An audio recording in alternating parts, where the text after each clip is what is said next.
Hello, my name is Estelle Price, and this is my poem, It Takes a Woman to Know a Woman, which takes inspiration from a number of sculptures held in the Manchester Art Gallery collection.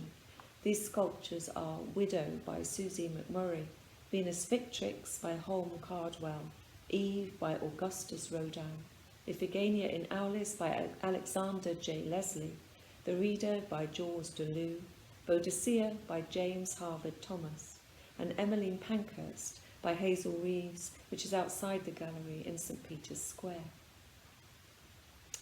It takes a woman to know a woman.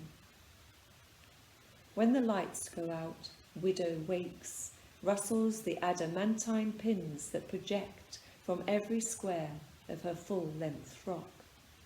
She carries a woman's grief in her black leather skin, glints as she glides her loss, unable ever to be touched, across the polished floor in search of Venus Victrix, who, at Widow's command, drops the golden apple balanced in her marble hand. For who needs an apple to establish value? Widow asks Venus. Asks the same of Eve, naked Eve, who huddles on a plinth, arms shielding her body as if her breasts are brimming with crimson shame. On another floor, Iphigenia bows her head, waits without complaint for a father's sword to enter her ribs, not even stony eyes permitted to resist. Come, says Widow, it doesn't have to be like this.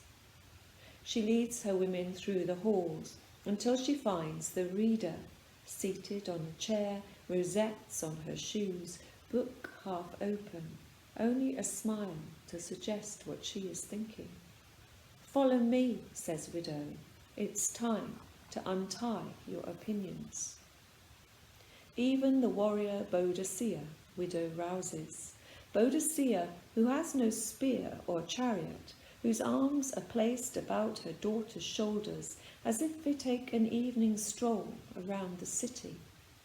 We need your fury, Widow says, not this bizarre conformity. The six look from a barred window onto Mosley Street. Nearby, in St. Peter's Square, a woman in a bronze jacket stands on a chair, arm outstretched. Protest spills from open mouth. There are no apples. Her head is unbowed. Even without words, her call to rise is loud. She is Emmeline, says Widow, sculpted from torment by the hands of a woman like me. Thank you.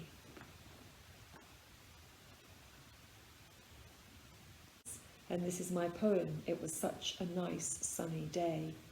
It's a found poem with sources that include the BBC, Manchester Evening News, New York Times and The Guardian.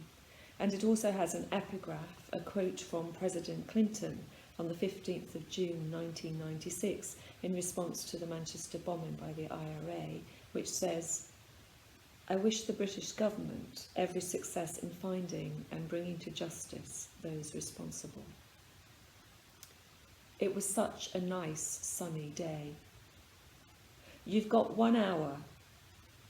I can hardly believe it now. They were still carrying on as normal. I don't want to die because someone wants to finish their pizza. We were thinking of getting it towed away. Just another hoax. It won't go off. The biggest bang ever. A mighty boom. The wedding car lifted off the floor. Orange glass powder. It was quite beautiful. It glittered. The line went dead. Children with us. Shards of glass. People were so shocked they were running into walls. We were an hour late, but the registrar married us. A mannequin hanging out of a window like a dead body. No way we could get back to Bury. A bride and groom running towards me. She is heavily pregnant. but the baby's heart is still beating. We sincerely regret the injuries to civilians which occurred. As we stepped outside Crumpsall Station, we could see people mowing their lawns. What bomb? A miracle no one was killed. Much more aware of what could happen after that. I think it's very unlikely that you'll see convictions for the Manchester bomb of 1996. I'm alive. We all are. Thank you.